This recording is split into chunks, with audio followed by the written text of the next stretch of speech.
AMR Local 4 News, your local election headquarters. This is Politics Today.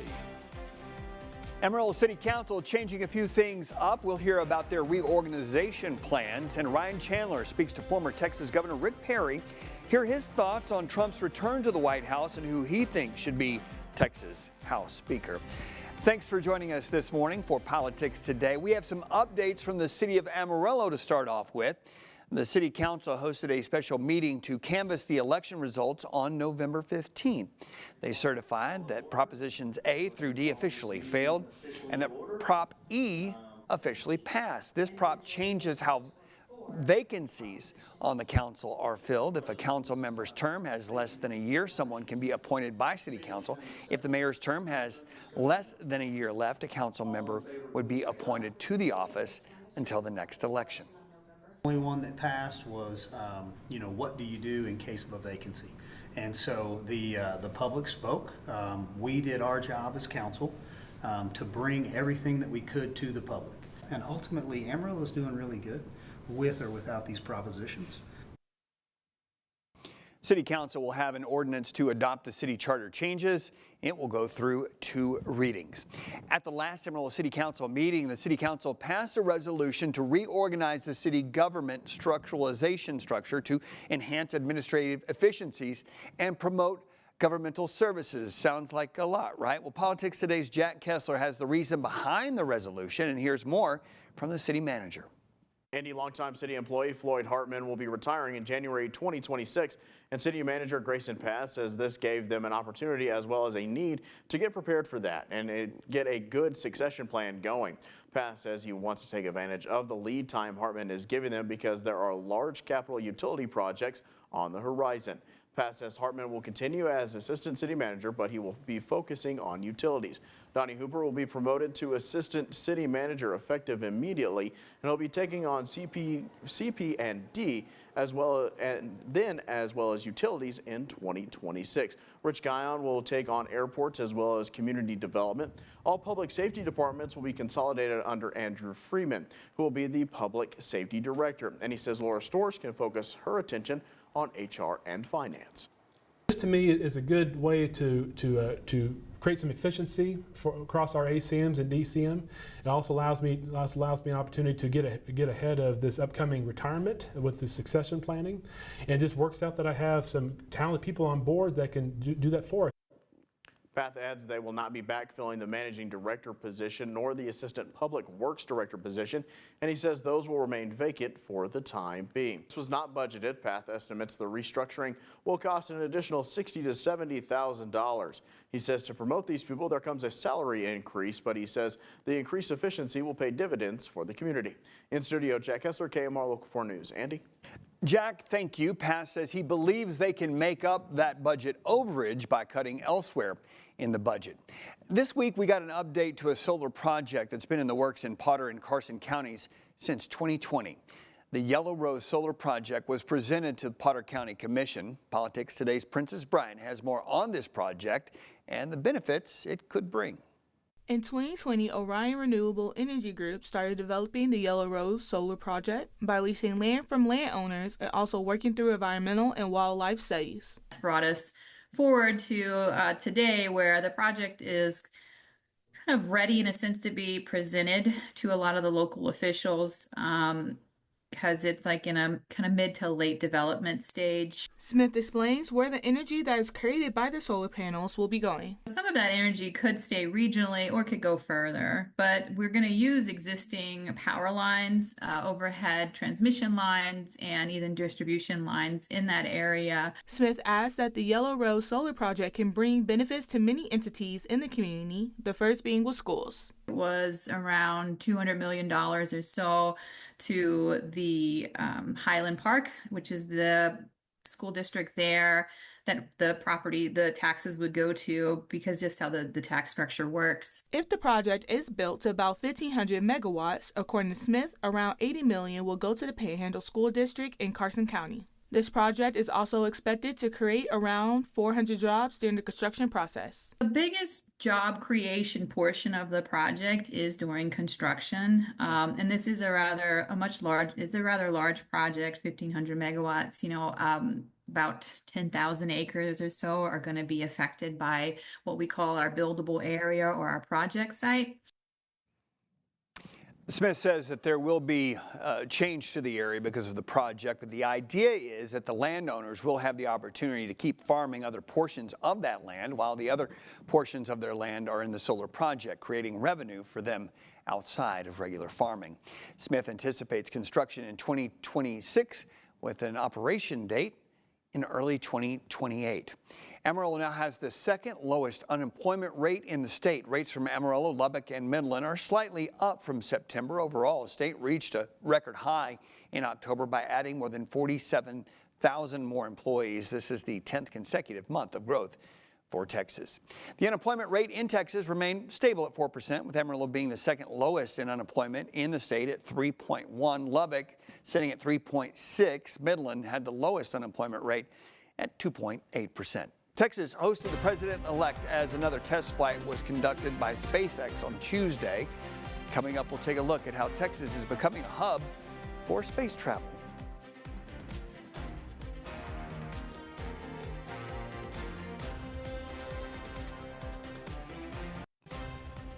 Welcome back, everyone. After hours of testimony to the Texas State Board of Education, religion-focused curriculum is one step closer to being in classrooms.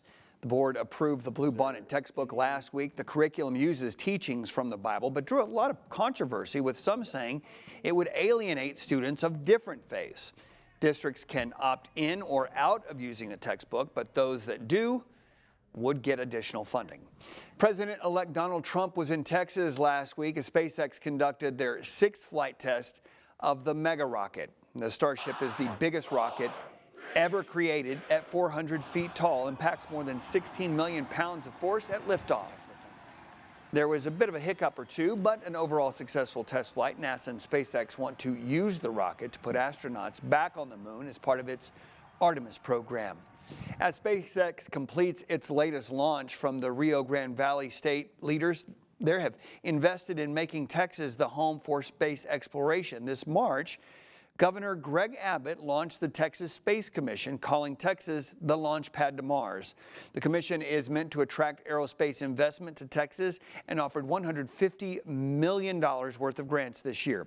Last Friday, Texas A&M broke ground on their $200 million Space Institute, where astronauts will train on mock surfaces of the moon and Mars. The state representative behind our investment in space spoke on why it's important for Texas. It's not just an external manifestation or a change in the landscape that you will be able to see.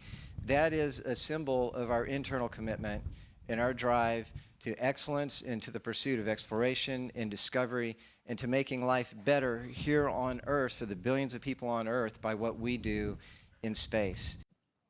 The Space Commission got initial $350 million this year, and the demand is already far exceeding that. The commission received $2.5 billion in grant proposals. Industry leaders hope the state will dedicate more money for the effort next year. Rick Perry knows what it's like to work in Trump's Washington. Coming up after the break, Politics Today's Ryan Chandler sits down to speak with the former Energy Secretary and former Texas governor. Hear what he has to say about the former president's return to the White House and who he thinks should have the gavel in the Texas House. Very interesting times we're watching, and you have some unique insights from the State House to the White House. As we watch the transition going on in D.C., I wonder what advice you might have for people hoping to join Trump's new administration like you did back in 2016? Well, the president is a unique person. That's an understatement, but an incredibly fast study. He's very, very intelligent. Loyalty is extraordinarily important to him, as it should be. I would always rather have someone who is loyal to where we're going to go, loyal to the cause, loyal to me, than having the smartest person in the room who's not loyal. Your goal is to find really smart people who are loyal. That's the perfect combination. But I would, I tell people, I said, listen, if you want to go to work in Washington, D.C., then, help with the campaigns, help the individual get to where they want to go. And then you have put yourself in a good position. Obviously, there are a huge number of people who are qualified, who would be great public servants, who won't be chosen for whatever reason, but that's okay. I humorously tell people that, I thought I wanted to be the president of the United States, and God had a different plan. And it worked out fine for me. My plan was not the one that happened, and God's plan was better. So don't ever argue with him, I guess, is a good lesson there. But I think the president will choose men and women who are talented in a lot of different fields. They'll go through the confirmation process and see whether or not they meet the standards of the Senate. That's how it's supposed to be, and it'll be an interesting process to watch. But I will say what President Trump has put together from the standpoint of a transition team is very, very efficient. They're moving quickly. I knew in December that I was going to be the Secretary of Energy, and I think I was finally confirmed on Texas Independence Day, the 2nd of March of 2017. So, it took a good 6 weeks, which is probably average for my announcement, confirmation. There were some later than that. I think Sonny Perdue, who was the Secretary of Agriculture, he didn't get there until maybe the first part of April. And there were some confirmations that went way into the year and even into 2018, which I don't think you'll see this time, partly because you've got a Senate that's going to work very closely with President Trump to get his nominations across the line with some great expedition. Well, it looks like we're already set up for a bit of a fight in the Senate over some of these nominees. You look at Matt Gaetz, RFK, Tulsi Gabbard, maybe some more unconventional nominees. My first question is, what do you make of those picks, and what advice would you have for them as they go into this nomination process? Well, I know Tulsi Gabbard, the other, and obviously know who Robert F. Kennedy is as well. They all bring unique aspects of where they've been. They're all talented in various forms and fashion.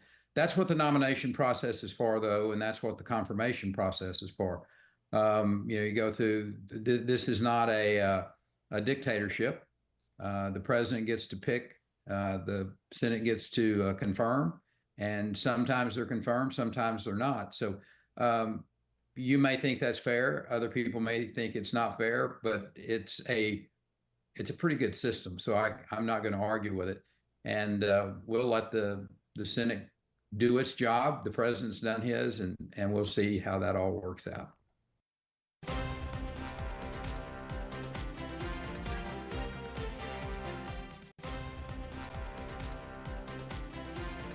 I want to move on down to Texas now, where there's also a lot of big decisions to be made. You've joined Speaker Phelan's team, making sure that he wants to retain the Speaker's gavel. I want you, Governor, to take us behind the scenes in Speaker Phelan's office. That seems to be where all of the action is happening nowadays. How confident are you that Speaker Phelan will remain Speaker Phelan? Oh, he's got the votes to be elected Speaker. I'm not concerned about that. What I'm trying to help these members focus on is, how do we move forward in the state? They had a great session last session. Obviously, one of the issues that's out in front of us is that of our public schools and school choice. I'm a big proponent of school choice, have been for 20 plus years. And I will suggest to you that these education savings accounts, that's going to go forward, that's going to pass this session of the legislature. And, just helping the members understand, here's the focus we need to have. There's a nuclear caucus this session of the legislature. We've already talked about small modular reactors. Members of the legislature are understanding that is important. Even in a state that has this great amount of fossil fuels available to us, we need to have an all of the above energy policy. And, I supported wind energy. I supported solar energy. I think the federal government's gone a little over the top on all of the subsidies that they give. Let the market figure this out. But all of those sources of energy are really important for a state growing as much as Texas is. We're going to need it all. If we're going to be luring artificial intelligence data centers in here, we're going to need a lot of power. So let's figure out how to make it available. You say Speaker Phelan has the votes. A lot of people are asking where and who are those votes? We know, of course, Representative Cook has put out a list of 48 Republicans who've pledged their support to him. How does that stack up with your internal math? Will you be publishing a list of support soon? I will suggest we'll just wait until the votes happen and see who was right. I'm not sure I could pick Representative Cook out of a lineup, but I'm sure he's a fine young man and wish him well. But he's not going to be the speaker when the gavel comes down. Does the pathway to Speaker Phelan, I would assume it would run through keeping Democratic support and then supplementing with Republicans. Does that make sense? Yeah, it makes total sense. I've been dealing with the legislative process for 40 years now. I came in January of 1985, and there have always been Democrats as chairs. When we had Republican speakers, I suggest that will continue to. We are a diverse state, and I think you sit down and you work with Democrats. I'm not going to change my philosophy. I'm going to keep my philosophy and my beliefs, but I'm going to work with you. I'll give you a great example. Representative Synfronia Thompson, the dean of the House, or if she's not the dean, Tom Craddock and her have been there for, I think, 50 years. She is as different as I am as you can be. She's a female African-American, left-leaning trial lawyer from Houston, Texas. I'm a country boy, Anglo, male, and Republican. So, right. But we found things that we could work on together. And Representative Thompson, who she and I don't agree on a lot of philosophical things in the grand scheme of things, but we found places we could work together. And this was on child sexual trafficking when I was last session that I was governor in 2013. And my point is this: saying to the Democrats, we don't like you and you're banned to the hinterland, is bad public policy. And quite frankly, it's just a bad look. We're the Republican Party, we're the majority party, but we need to be open to other people's ideas. Talk to us. You're not gonna run the show. You are not gonna come and browbeat us into doing things we don't want to do, but we'll work with you. We're all Texans. And I think that's a really important message that, Speaker Phelan has basically said, look, we're going to work with you. You're part of this. We're going to need your votes for constitutional amendments that require 100 votes. And there's not 100 Republicans. So you're going to have to work with the Democrats, find out ways to do it in a thoughtful way. This idea of Texas turning into Washington, D.C. and we won't even talk to each other because you have the wrong initial behind your name. I think that's really bad long-term policy, and I know it's bad short-term policy. So I think Speaker Phelan properly has the right outlook. He's going to be the speaker, and we need to come together and frankly, quit all of this internecine fighting that's going on. And what's best for Texas? That ought to be the question to everything that's out there. All right, great conversation there. We'll wrap things up after this quick break.